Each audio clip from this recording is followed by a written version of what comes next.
আপনি তো একজন অপদার্থ সন্তান।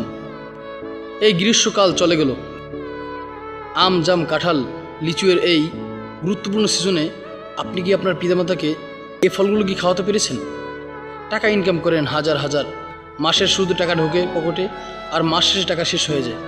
শোনেন, আপনার পিতামাতা যদি আপনার টাকা না খেতে পারে, বা আপনার ইনকাম যদি আপনার পিতামাতার পিছনে আপনি খরচ করতে না পারেন, তাহলে আপনি একজন অপদার্থ সন্তান।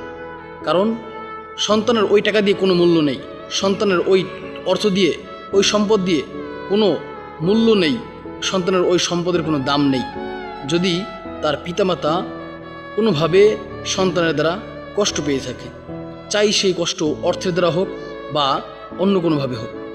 এজন্য এই গ্রীষ্মকাল চলে গেল, পিতামাতার খোঁজ নেন, পিতামাতাকে জিজ্ঞাসা করেন তার কী আম খেতে পছন্দ করে। নতুন নতুন আম বের হয়েছে, লিচু জাম কাঁঠাল এগুলো বের হয়েছে, এগুলো পিতামাতার জন্য কিনে দেন, পিতামাতাকে খাওয়ান।